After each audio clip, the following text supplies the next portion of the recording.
বৈদিক ভিলেজ কাণ্ডের পর এবার ভাঙড়ে এক যুবককে পিটিয়ে মারার ঘটনায় নাম জড়ালো তৃণমূল নেতা আরাবুল ইসলামের ভাই খুদের।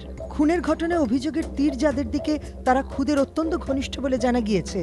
শনিবার টাকা পয়সা সংক্রান্ত গোলমালের জেরে পিটিয়ে খুন করা হয় আজিজুল বৈদ্য নামে এক যুবককে। তার ভাই এশারাত বৈদ্য তৃণমূলের প্রাক্তন পঞ্চায়েত সদস্য। আজিজুলও তৃণমূল সমর্থক ছিলেন বলে দলীয় সূত্রে খবর। মৃতের পরিবারের তরফে অভিযোগ, খুদের মধ্যস্থতাতেই মমিন ও মিয়াজার নামে দুজনকে মাটি কেনার জন্য 4.5 লক্ষ টাকা দেন আজিজুল ও তার ভাই এশারাত। 4.5 লাখ টাকা এমএলএর ভাই খুদে জিজ্ঞেস করলাম যে খুদে ভাই দেওয়া যাবে? তা বলে হ্যাঁ দাও, অসুবিধা নেই, আমি আছি। তা খুদে না বললে আমি দিতাম না টাকা। খুদের বাড়িতে বসেই টাকা দেওয়া হয়।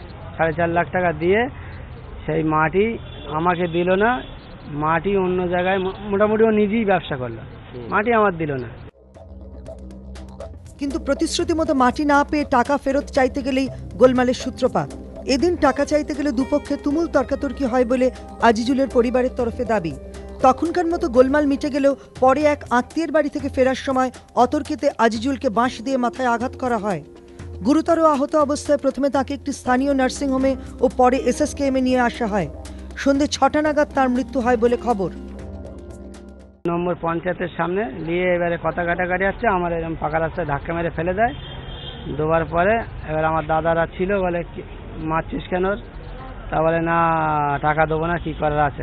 দাদার ওই মোটা বাঁশ নিয়ে এসে, মানে শুকনো বাঁশ এরকম বড়, এনে মাথায় এইভাবে মেরেছে। মারার সঙ্গে সঙ্গে এখানে পড়ে গেছে, রোজা করছিল তো, পড়ে যাওয়ার সঙ্গে সেখান থেকে বেলাট উঠছে। আজিজুলের পরিবারের তরফে অভিযোগ, এ বিষয়ে স্থানীয় কাশীপুর থানায় অভিযোগ দায়ের করতে গেলে দেখা যায় থানায় বসে রয়েছেন আরাবুল। ফলে ভয়ে তারা তখন অভিযোগ দায়ের করতে পারেননি। একজন অভিযোগকারীকে আটক করা হয়েছে। কয়েকদিন আগে এই দাবিতে কাশীপুর থানায় দলবল নিয়ে আরাবুল গিয়েছিলেন বলে অভিযোগ। সেখানে পুলিশের সঙ্গে তার তীব্র বচসাও হয়। পুলিশ সূত্রে খবর, এলাকার প্রভাবশালী নেতা হিসেবে আরাবুলের বারবার থানায় চলে যাওয়ায় পুলিশের একাংশের মধ্যেই ক্ষোভ তৈরি হয়েছে। যদিও আরাবুল ও তার ভাই খুদের বিরুদ্ধে ওঠা যাবতীয় অভিযোগ অস্বীকার করেছেন আরাবুল ইসলাম। তবে খুদেকে নিয়ে বিতর্ক নতুন নয়।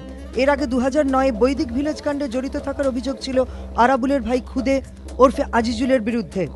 এখনও তার বিরুদ্ধে চলছে এই মামলা। শনিবার ঘটনাস্থলে খুদে উপস্থিত ছিল বলে দাবি আজিজুলের পরিবারের। তবে প্রাথমিকভাবে খুদে ঘটনাস্থলে ছিলেন না বলেই জানা গিয়েছে। এবিপি আনন্দ।